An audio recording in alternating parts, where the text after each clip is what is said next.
Eh bien bonjour et bienvenue sur cette première partie de vidéo sur le combat final de The Legend of Zelda Tears of the Kingdom. J'ai donc divisé le combat contre Ganondorf en 3 grandes vidéos, pour déjà que vous puissiez regarder la phase qui vous intéresse, mais aussi pour éviter tout spoil de scénario car je coupe les cinématiques en faisant cela. Cela permet aussi d'éviter une surcharge d'informations si jamais vous aviez les 3 phases dans une même vidéo, et en plus ça me permet de diviser en 2 grandes parties la vidéo, en vous proposant tout d'abord d'analyser les attaques de Ganondorf et ensuite en vous donnant quelques petites astuces pour ne pas mourir dès la première phase, car on n'est pas dans le speedrun ni dans le no-hit, je veux juste pas que vous mouriez contre lui.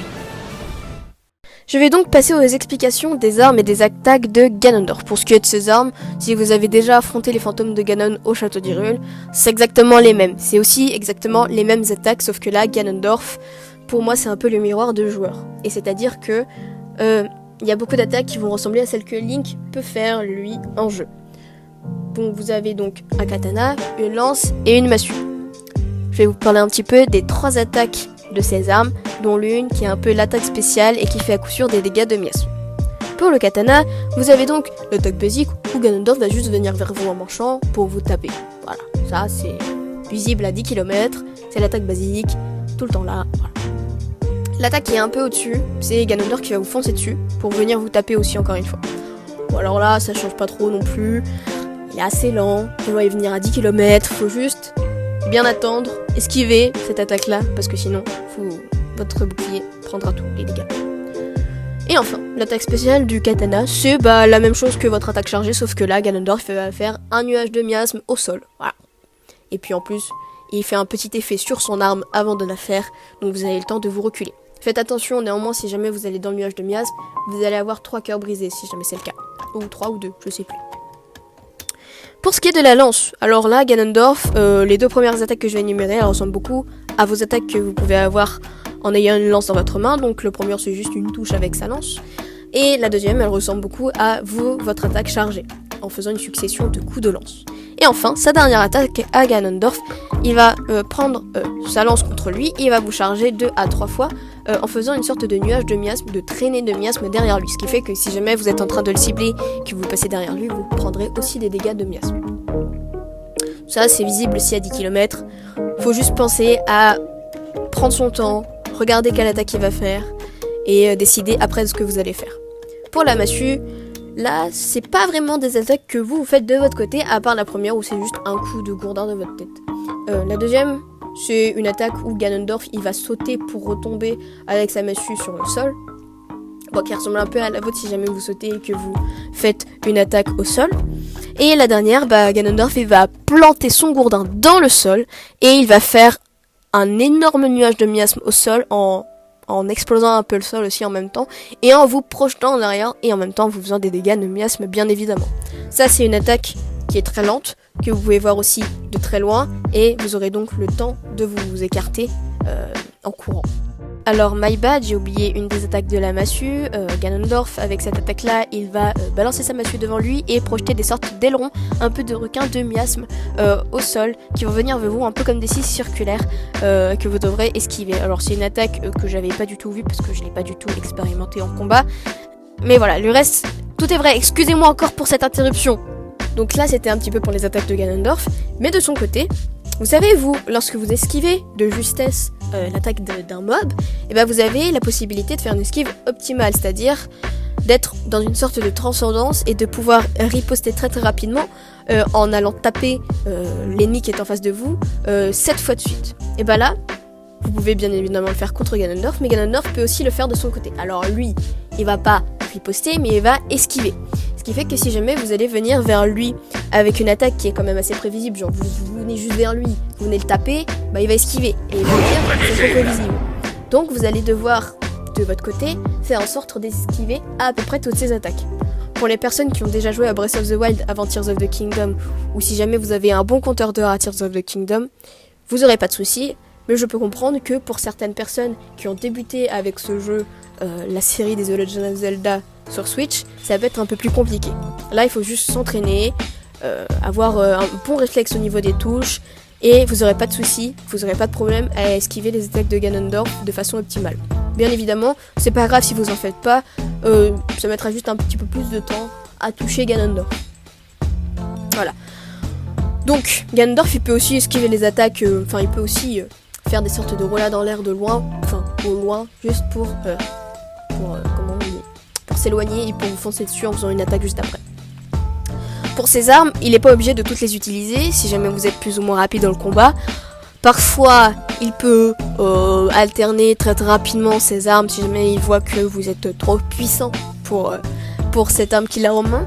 Mais sinon, ça dépend de l'arme que vous avez en main. Donc si vous avez la Master Sword, ce que je recommande parce que ça fait notamment plus de dégâts qu'une autre arme, c'est très bien.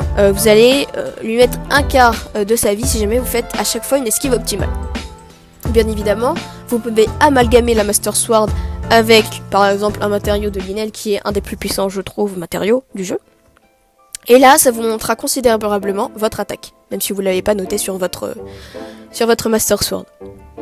Si vous n'avez pas la Master Sword, c'est pas très grave, mais le combat sera juste un tout petit peu plus long parce que vous ferez beaucoup moins de dégâts. Voilà. Mais si vous avez des armes au-dessus de 60, ça devrait aller. Il faudra juste faire attention si jamais votre arme se casse à en avoir quand même pas mal dans votre sacoche. Pour ce qui est des boucliers, alors là, je recommande bien évidemment le bouclier d'Ilia, parce que c'est le plus résistant du jeu, mais c'est aussi celui qui peut parer la plupart des attaques de Ganondorf, parce que, je vais vous donner un petit exemple, un bouclier de Lynel ne risque pas à 3 assauts contre Ganondorf, il casse au bout de 3 attaques, voilà. Donc, le bouclier d'Ilia, c'est littéralement le plus solide, essayez de le garder, ou alors allez le chercher à la fin du jeu, mais il est disponible déjà quand vous êtes devant le château. Donc, allez le chercher, gardez-le précieusement, vous pouvez le racheter à goûtier, à la limite, voilà. Bon après, je vous conseille pas de parer non plus toutes les attaques de Ganondorf par sécurité, parce qu'il peut quand même transpercer votre garde avec des dégâts de miasme. Bon, bien évidemment, ça en fera moins que si vous n'aviez pas de bouclier, mais je le conseille pas. Pour les arcs, alors, je l'ai pas dit, mais vous pouvez opter pour un combat à distance. Là, il vous faudra des bons arcs de minimum 50 de dégâts, comme les arcs de garde royale. Alors, vous devez, là, si jamais vous optez pour une configuration d'attaque à distance, à chaque fois tirer dans le front de Ganondorf.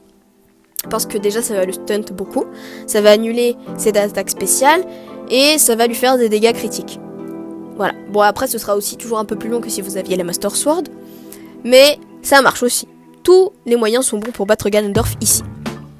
Alors, vous pouvez aussi utiliser l'arc si vous êtes dans le corps à corps. Par exemple, si vous voyez qu'il va faire une attaque spéciale, par exemple avec sa lance, vous pouvez lui tirer dans la tête et là, vous aurez une annulation complète de son attaque. Il pourra switcher après ou non d'arme et vous pourrez aller le taper. Alors, il peut esquiver, bien évidemment, puisque vous venez de loin, mais ça vous permettra en fait d'avoir un petit temps de repos. On va donc passer aux astuces afin de vaincre Ganondorf sans mourir. Alors, j'en ai déjà énuméré quelques-unes, comme avoir la Master Sword amalgamée avec des matériaux comme du Lynel, mais il y a aussi le Griok, le Gibdo, ou encore le Golemax qui est assez efficace. Vous pouvez aussi avoir d'autres armes mixées avec ces composantes pour que ce soit un peu plus puissant. Au niveau des boucliers, donc le bouclier d'Ilial c'est le meilleur parce que les autres seront beaucoup moins résistants face à Ganondorf. Et au niveau des arcs, alors je vous conseille les arcs de Lynel, mais aussi ceux de garde royale parce qu'ils font quand même pas mal de dégâts. On va parler des petits plats maintenant. Alors, vous avez bien évidemment des plats anti-miasme qui s'obtiennent avec des amas de ténèbres. Alors attention parce que si jamais vous mettez trop d'amas de ténèbres, ça peut vous faire un plat douteux. Alors, la recette la plus simple, c'est un amas de ténèbres, une venaison, 2 amas de ténèbres, 2 venaisons. Ça fait 4 à 6 minutes d'anti-miasme. Mais si vous pensez que ce sera pas assez suffisant, parce que vous mettrez un peu plus de temps à vaincre Ganondorf, c'est pas grave, vous pourrez en faire plusieurs. Il existe aussi des plats Solaris qui vous permettent de régénérer votre vie, bien évidemment, mais aussi de récupérer les cœurs brisés par les miasmes. Et ça, c'est pas négligeable. Déjà parce que ça s'obtient avec des fleurs radieuses en mixant n'importe quel ingrédient, et les fleurs radieuses, c'est assez commun dans le ciel. Mais en plus, parce que vous pouvez en faire plein. Et le nombre de cœurs récupérés varie en fonction du nombre de fleurs radieuses que vous allez mettre et de la puissance de l'ingrédient qui l'accompagne. Par exemple, si vous avez une viande divine, ça vous remettra plus de cœurs brisés et de vie que si vous mettiez une venaison simple. Je précise aussi qu'on n'est pas dans le nuit ni dans le speedrun, alors n'hésitez pas à en faire plein. Voilà, ça vous évitera, comme certaines personnes, de rester à 3 quarts permanents tout au cours du combat et à être ne serait-ce qu'en stress pendant toutes les phases de Ganondorf.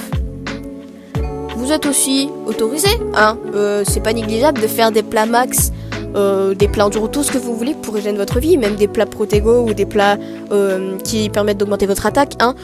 Je reprécise que tout est bon pour vaincre Ganondorf ici, d'accord ? Voilà, donc n'hésitez pas vraiment à vous heal, s'il faut faire une garde de bouclier, même si vous vous dites ça passera à travers, c'est pas grave. Si jamais vous vous sentez pas d'esquiver, voilà, c'est pas grave. Ce qui compte, c'est que vous ne mourriez pas au combat. D'ailleurs, au niveau des esquives, je conseille de les utiliser surtout contre la lance de Ganondorf, parce que à mon sens c'est celle qui est la plus efficace, enfin comment donc, c'est je pense la plus simple des attaques à esquiver, parce que déjà vous faites juste un pas de côté, ça vous évite de devoir chronométrer l'attaque de Ganondorf afin de sauter en arrière si c'est son épée, et en plus l'attaque de Ganondorf avec sa lance ça n'a pas une grande portée. Donc si jamais vous vous décalez d'un côté, il va pas rabâcher son attaque à gauche ou à droite. C'est pas un boss Dark Souls quoi. Et en faisant cela, normalement, vous arriverez à vaincre Ganondorf sans mourir. Alors, bien évidemment, si jamais vous avez joué à Breath of the Wild ou Hyrule Warriors l'ère du fléau, vous aurez beaucoup plus de simplicité, beaucoup plus de facilité à esquiver ces attaques là, parce que vous êtes habitué à être dans des conditions où vous êtes obligé d'esquiver ces attaques-là. Parce que le boss final de Breath of the Wild oblige, vous devez esquiver certaines attaques pour briser son armure. Et dans Hyrule Warriors aussi, c'est pareil. Voilà. Donc, j'espère qu'avec toutes ces petites astuces, vous arriverez à vaincre Ganondorf. Et je vais vous montrer une game type contre ce boss-là. Alors vous verrez, c'est assez rapide. Je vous mets pas de voix off. C'est assez rapide. Il n'y a pas toutes les attaques que j'ai mentionnées, ça je les mettrai à l'écran en parlant en même temps. Mais voilà, c'est juste pour vous montrer un petit peu que le combat contre Ganondorf peut être très rapide.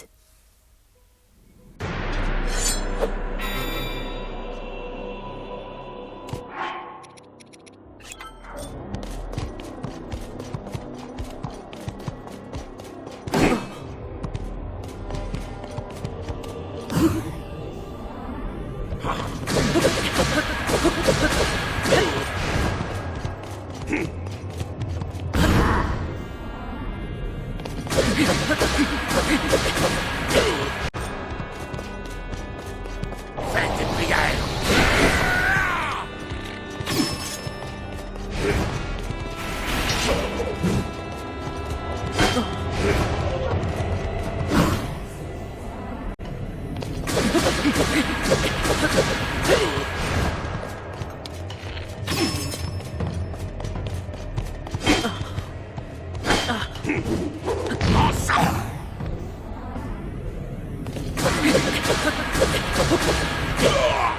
Comme vous avez pu le voir, du coup, le combat contre Ganondorf était quand même assez rapide pour ma part. La Master Sword, ça fait très très mal, surtout avec un matériau de Linel.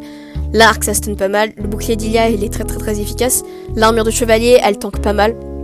Enfin, je me suis pas pris de dégâts ici, mais vous verrez dans la prochaine vidéo que l'armure de chevalier tank quand même pas mal. Si jamais vous avez des amulettes de téléportation, ce serait bien de les poser avant le site du saut, parce que sinon vous serez littéralement coincé dans le château, vous pourrez pas vous téléporter à l'extérieur si jamais vous avez pas assez de plats ou autre. Donc posez-la à peu près vers les fresques Sono. Comme ça vous pourrez sortir du château et en même temps vous téléporter directement au boss final. Voilà. J'espère en tout cas que ça vous aura plu, que ça vous aura aidé pour les personnes qui regardent cette vidéo qui n'ont pas fait le boss final ou qui auraient galéré dessus. Vous voyez que pour cette première partie d'attaque, vous pouvez littéralement le no-hit. Alors je ne dis pas no-hitez-le comme ça, mais juste, voyez ce que vous pouvez faire avec les astuces que j'ai mentionnées. Alors bien évidemment, il y en a plein d'autres. Tout est bon à prendre pour battre Ganondorf. Mais juste avec ce que je vous ai dit, tout simplement avec ça, vous pouvez no-hit avec un peu d'entraînement. Donc vous pouvez ressortir du combat de la première phase, juste avec votre full vie. Alors oui, j'ai beaucoup de vie sur la vidéo, mais il n'y a pas que la vie qui joue. Il y a aussi tout ce que vous avez derrière, tout ce que vous avez appris. Voilà, en tout cas, j'espère que ça aidera les personnes qui regarderont cette vidéo, que j'ai quand même été assez clair, parce que c'est la moindre des choses. Voilà, à bientôt du coup pour la prochaine vidéo, qui sera la deuxième partie du combat contre Ganondorf. Et d'ici là, je vous dis bonne chance pour votre partie Tears of the Kingdom. Bye bye!